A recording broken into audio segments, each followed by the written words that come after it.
Ketegangan antara pemerintah Rusia dengan raksasa teknologi Amerika Serikat kian memuncak. Langkah Moskow untuk membatasi akses komunikasi luar negeri memasuki babak baru. Regulator komunikasi Rusia Roskomnadzor memperingatkan akan memblokir WhatsApp secara permanen pada tahun 2026 mendatang.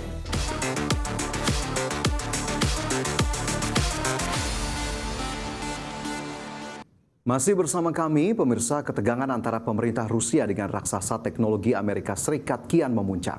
Moskow kini tengah bersiap melakukan pemblokiran total terhadap aplikasi percakapan WhatsApp mulai tahun ini. Ketegangan antara pemerintah Rusia dengan raksasa teknologi Amerika Serikat kian memuncak. Langkah Moskow untuk membatasi akses komunikasi luar negeri memasuki babak baru. Regulator komunikasi Rusia Roskomnadzor memperingatkan akan memblokir WhatsApp secara permanen pada tahun 2026 mendatang. Langkah ini menyusul tindakan serupa yang dilakukan terhadap Telegram setelah WhatsApp menolak permintaan pemerintah untuk menyimpan data pengguna di dalam negeri. Melansir dari BBC, kebijakan ini bertujuan mendorong ratusan juta warga Rusia untuk beralih ke aplikasi komunikasi buatan lokal bernama Max. Aplikasi Max yang dikembangkan pemerintah Rusia digadang-gadang menyerupai WeChat milik China yang menggabungkan layanan percakapan dengan portal layanan publik. Sejak tahun 2025, pemerintah Rusia telah mewajibkan pemasangan aplikasi ini pada setiap perangkat elektronik baru yang dijual di pasar domestik. Bahkan pegawai sektor publik, guru hingga siswa kini diwajibkan menggunakan platform tersebut untuk urusan kedinasan dan pendidikan. Namun transisi ini memicu kekhawatiran besar di kalangan pakar keamanan cyber. Berbeda dengan WhatsApp yang menggunakan enkripsi ujung ke ujung, aplikasi Max dilaporkan beroperasi tanpa sistem enkripsi yang kuat. Hal ini memungkinkan otoritas keamanan Rusia untuk memantau aktivitas percakapan warga secara langsung. Sebelumnya platform Meta lainnya seperti Facebook dan Instagram telah lebih dulu diblokir sejak tahun 2022, memaksa warga Rusia bergantung pada jaringan VPN untuk tetap terhubung dengan dunia luar. Berbagai sumber, IDX Channel.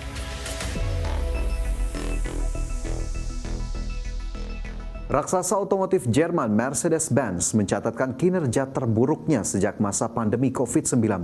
Sepanjang tahun 2025, laba bersih perusahaan anjlok hampir 50% akibat perang harga di pasar China serta hambatan tarif perdagangan dari Amerika Serikat.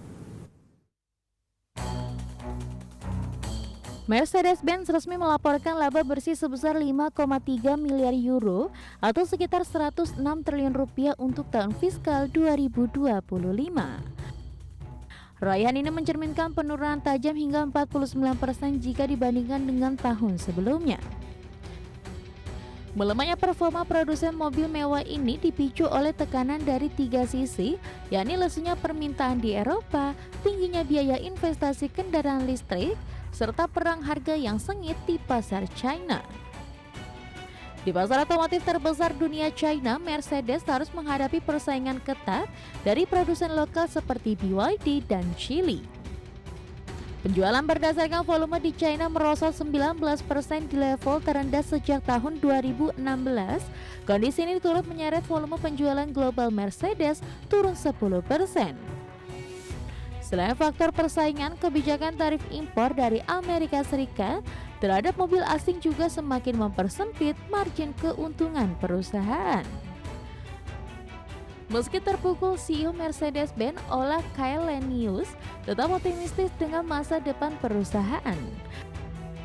Källenius menegaskan perusahaan akan bergerak maju dengan meluncurkan lebih dari 40 model baru dalam 3 tahun ke depan. Adapun untuk tahun 2026, Mercedes memproyeksikan laba inti akan mulai pulih karena tidak lagi dibebani biaya restrukturisasi, meskipun margin keuntungan di bisnis mobil inti diperkirakan masih akan tertahan di kisaran 3 hingga 5%. Berbagai sumber, IDX Channel. Saham raksasa perbankan Australia ANZ Group melonjak ke level tertinggi sepanjang masa pada perdagangan Kamis pagi. Kinerja positif ini dipicu oleh raihan laba kuartal pertama yang melampaui ekspektasi pasar berkat percepatan program efisiensi dan pemangkasan biaya di bawah kepemimpinan CEO baru Nuno Matos.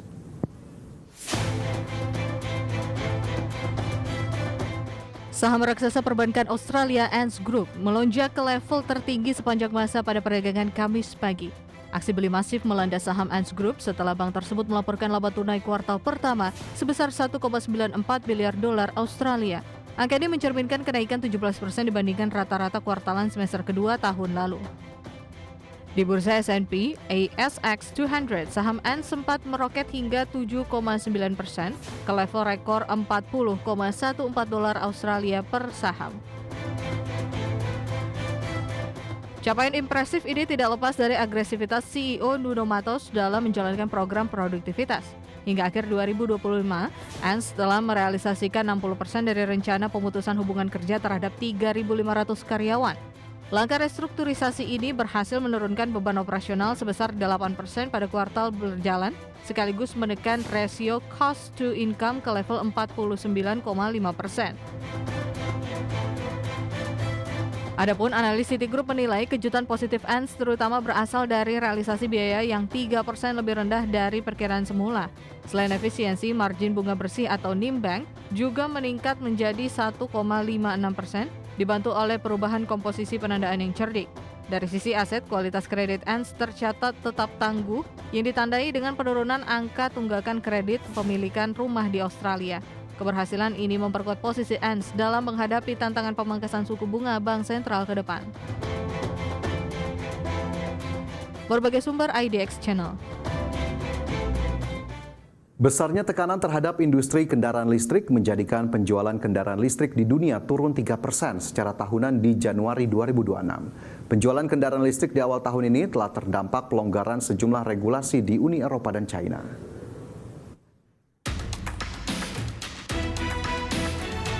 Penjualan kendaraan listrik di tingkat global tercatat turun 3% secara tahunan pada Januari 2026 menjadi hampir 1,2 juta unit. Adapun sepanjang bulan lalu, penjualan kendaraan listrik tertekan oleh perlambatan di China dan Amerika Serikat. Penurunan terjadi setelah China memberlakukan pajak pembelian baru dan mengurangi subsidi untuk kendaraan listrik. Sementara itu, perubahan kebijakan di Amerika Serikat turut menekan permintaan. Perlambatan ini juga terjadi di tengah tekanan besar terhadap produsen otomotif global. Dalam setahun terakhir, sejumlah pabrikan dengan eksposur besar ke pasar Amerika Serikat membukukan penurunan nilai atau write-down sekitar 55 miliar dolar Amerika, seiring pemangkasan target penjualan kendaraan listrik di pasar Amerika Serikat yang dinilai menentang di bawah Presiden Donald Trump. Selain itu, perang harga di China dan dinamika regulasi di Eropa turut memperumit transisi menuju elektrifikasi. Uni Eropa dan China sebagai pasar kendaraan listrik terbesar dunia juga melonggarkan sejumlah regulasi yang sebelumnya dirancang untuk mendukung percepatan adopsi kendaraan listrik. Berbagai sumber IDX Channel.